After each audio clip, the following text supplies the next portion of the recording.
Bueno, pues como ya saben ustedes, cada fin de semana tenemos aquí a invitados, reporteros de la sección nacional de su periódico Excelsior. En esta ocasión tenemos a Héctor Figueroa. Él ha cubierto la Cámara de Diputados durante la semana y también cubre muy bien al PAN. Él estuvo presente durante las negociaciones de la reforma hacendaria y él nos puede decir muy bien qué es lo que pasó durante la semana aquí en el recinto legislativo. Héctor, ¿qué tal? Muy buenas. ¿Cómo estás? Bien, muy bien. ¿Qué tal, Arturo? Saludos a los amigos de Excelsior Televisión. Y bueno, es una semana decisiva la que ha concluido con la aprobación. Se planteaba que era una reforma hacendaria. Lo cierto es que ha sido una miscelánea fiscal que ha tenido el objeto de determinar cómo quedan los impuestos para el año 2014. Originalmente se echaron para atrás algunas de las propuestas que tenía el presidente Enrique Peña Nieto, por ejemplo, de gravar con IVA las colegiaturas, las rentas de casa, habitación y también las hipotecas. Eso ha quedado descartado, pero se han aprobado otros impuestos que hemos dado cuenta aquí en Excelsior Televisión, justamente para tener este esquema de ingresos fiscales importante que requiere el país. Entre ellos, bueno, se ha aprobado el impuesto al refresco, ¿no? De $1 por cada litro a los refrescos. De igual manera, un impuesto que se acordó en Comisión de Hacienda de los Diputados ya para el jueves, que fue algo que le llaman el impuesto a la comida chatarra o a las botanas, lo cual incluye un 5% para productos que van desde las papitas, los helados, la crema de cacahuate, el Nutella, todo esto con la finalidad de obtener recursos. Y hay desde luego otros gravámenes importantes que han causado pues cierta controversia. Algunas voces opositoras no les ha caído muy bien, por ejemplo, el imponer también la tasa del IVA al 16% en las zonas fronterizas. Es un impuesto muy sentido que también se ha aprobado, pero bueno, es parte de este esquema recaudatorio que se necesita como parte para ya definir en la mañana lunes ya el tema de egresos, ¿no? Es decir, una vez aprobado el tema fiscal, los ingresos, ¿en qué se va a gastar? Eso es lo que la agenda que vamos a tener esta semana a partir de mañana lunes. Y algo que llamó mucho la atención fue cómo se configuraron las fuerzas políticas, Arturo. El PRI tuvo el respaldo del PRD en estos temas impositivos, además de sus aliados tradicionales, que es el Partido Verde, el Partido Nueva Alianza, y la oposición a este esquema fiscal, a este esquema tributario, se constituyó en una alianza también muy particular entre el Partido Acción Nacional, la derecha, digamos, con partidos de izquierda como es el PT y Movimiento Ciudadano. Y pues hay que destacar que se vio esta lucha, ¿no?, en la tribuna de San Lázaro, los priistas junto con el PRD argumentando a favor de los impuestos, los panistas con la izquierda radical, digamos, oponiéndose a los impuestos. Totalmente raro, ¿no?, que se vean estos choques de fuerzas y ahora totalmente aliados. Pero vamos por partes. Vamos a comentar un poco acerca de los impuestos. La propuesta original de Enrique Peña Nieto, como bien ya tú lo has mencionado, pues contemplaba gravar las hipotecas, las rentas y algunos otros impuestos que generaron una reacción en la sociedad. Sentí yo que la sociedad de manera inmediata reaccionó totalmente en contra, ¿no? Sobre todo las colegiaturas también. Fue un tema muy sensible entre la sociedad. Y después, con las nuevas propuestas que se hacen para gravar otras cosas, pues la reacción ya fue de sectores más focalizados, como los empresarios, específicamente los dulceros, los refresqueros y otros sectores ya más focalizados. Yo he escuchado en los espacios de Excelsior Televisión, he escuchado a los empresarios incluso hasta molestos con estos impuestos que se aprobaron, ¿no? ¿Tú cómo has sentido eso? Sí, me parece muy importante cómo lo diferencias tú. El tema de lo que causó mucho malestar en la sociedad y que afortunadamente no se aprobó, el tema de colegiaturas, el tema de imponer también el IVA no solo a colegiaturas, a la renta de casa habitación, se descartó y se sacó de última hora, por ejemplo, este gravamen para los alimentos azucarados, ¿no? Las botanas, todo ese tipo de dulces.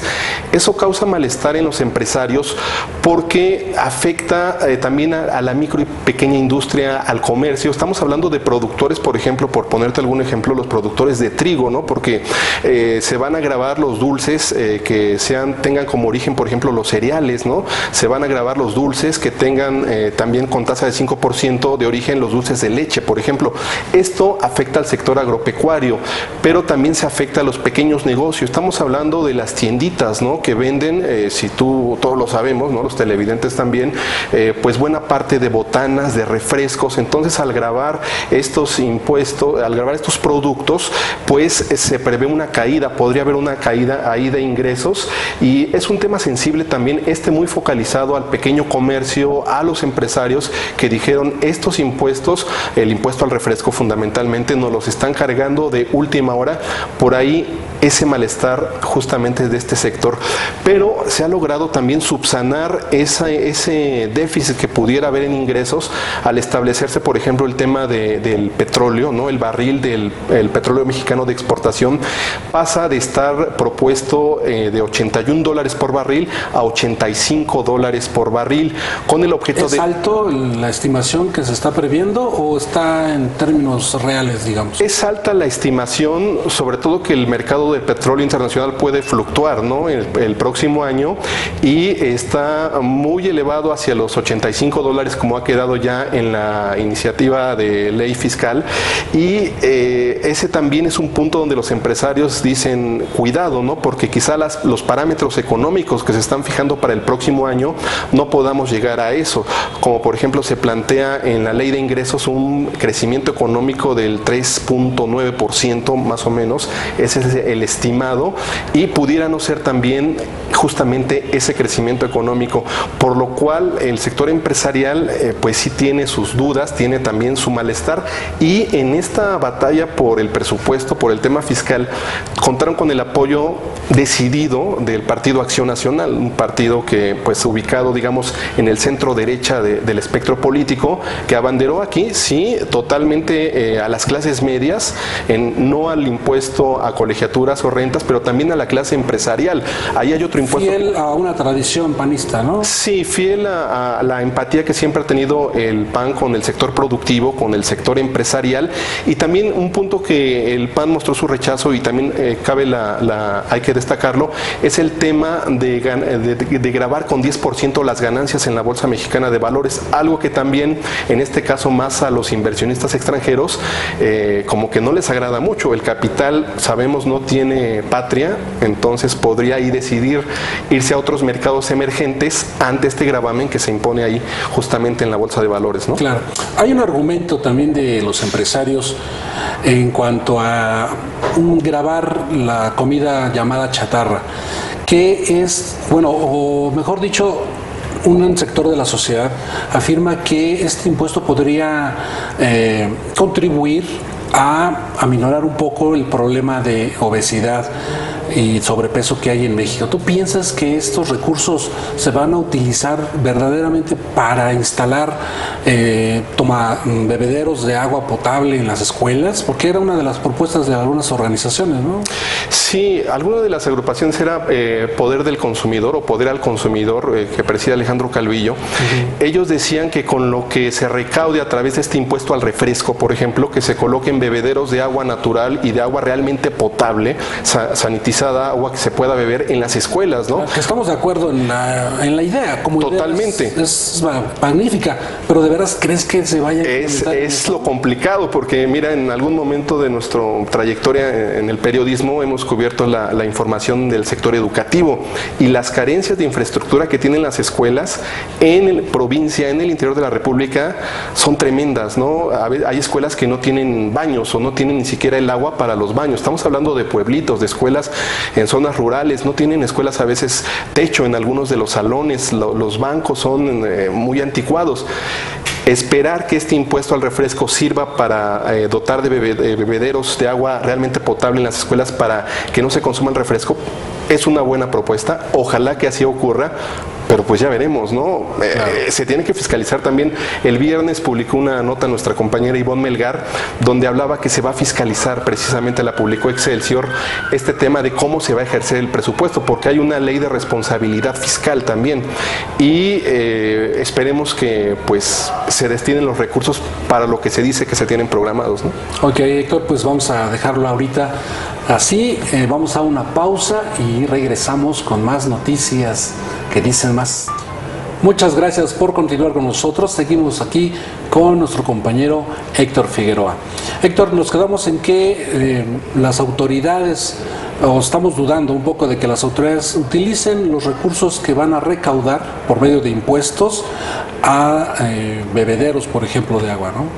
Sí, aunque hay siempre que otorgar el beneficio de la duda, esperemos que así sea, porque también gran parte del presupuesto y de las cargas fiscales para el próximo año, que tuvieron el apoyo del partido de izquierda más grande, que es el PRD, con una agenda social que tenemos que reconocer de la izquierda, van a ser destinados también para tratar el tema de la pobreza, ¿no? En este país donde, bueno, hay más de 56 millones de pobres, el presupuesto, lo que recauda Hacienda, tiene que ir destinado a programas sociales muy importantes de la Sedesol, de la Secretaría de Desarrollo Rural, entre otras, por lo cual yo sí soy de los quienes piensan que hay que dar el beneficio de la duda. Esperemos que el gasto social para el próximo año 2014 se ejerza bien, se ejerza para atender a los sectores más vulnerables. De hecho, fue ese el punto por el cual el PRD decide sumarse al PRI, respaldarlo, porque el PRD ve un tema social, ¿no?, en el tema fiscal, y para favorecer a los menos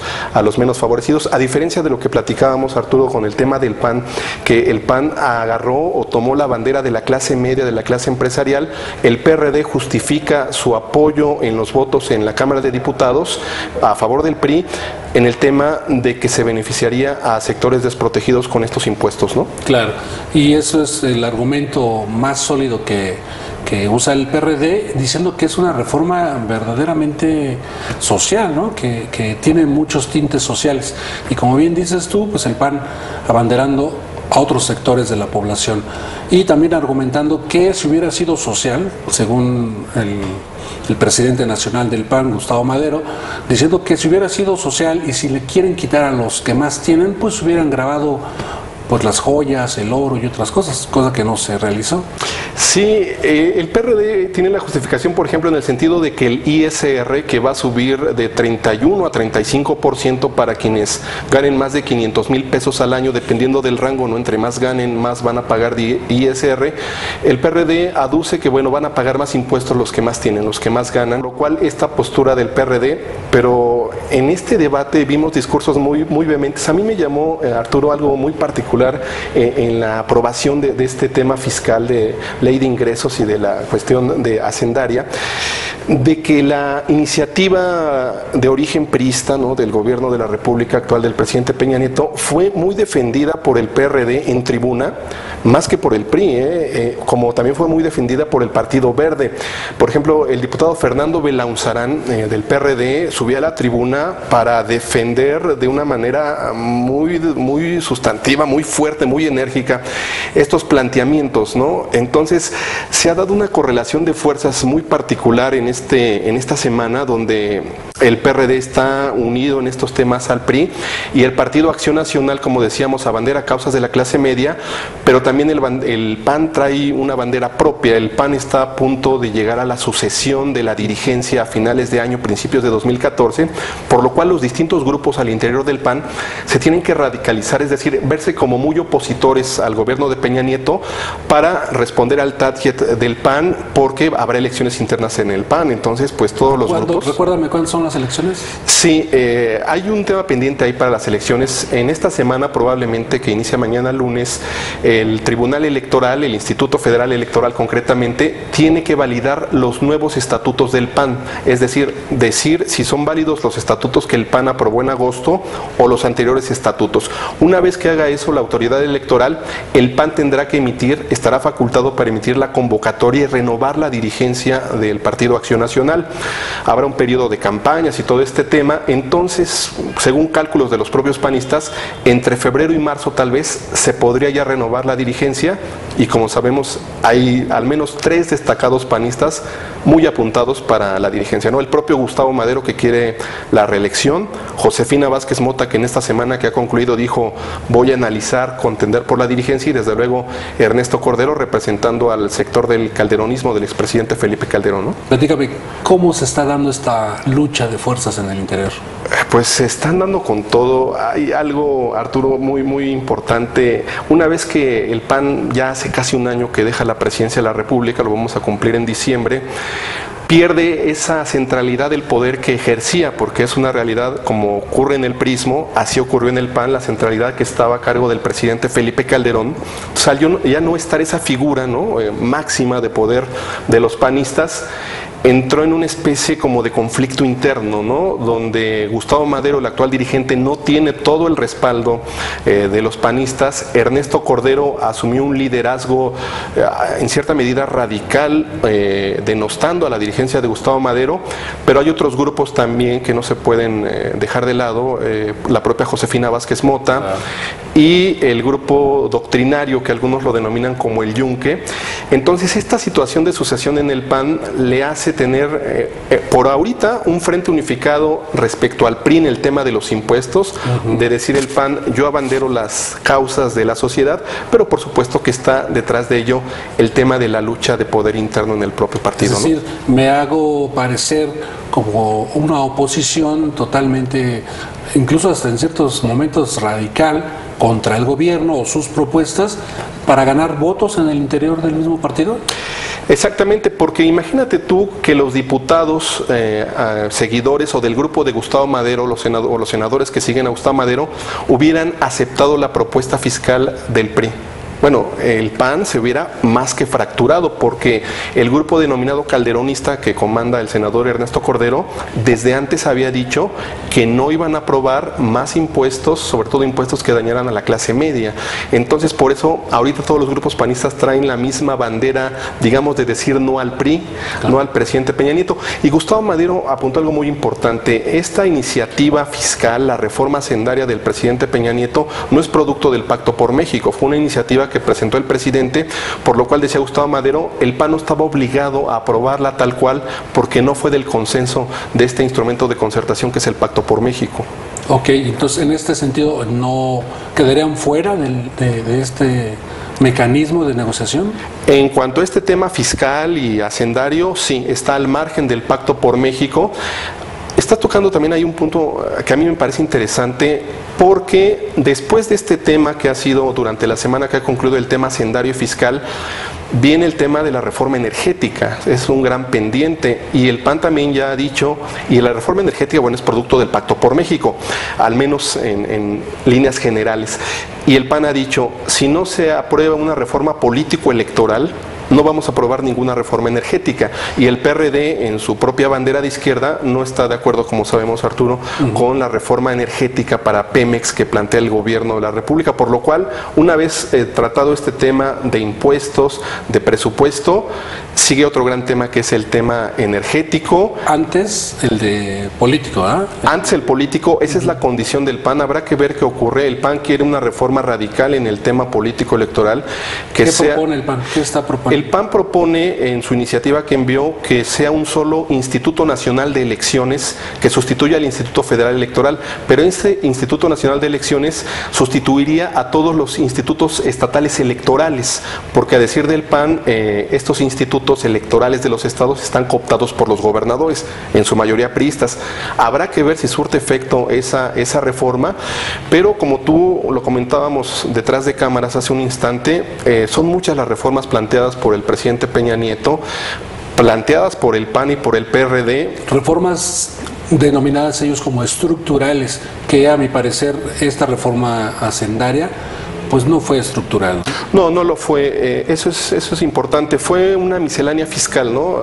Muchos a veces no les gusta usar el término de miscelánea fiscal, pero fue realmente eso. Fue la tienda con los nuevos impuestos que van a surtir efecto para el año 2014.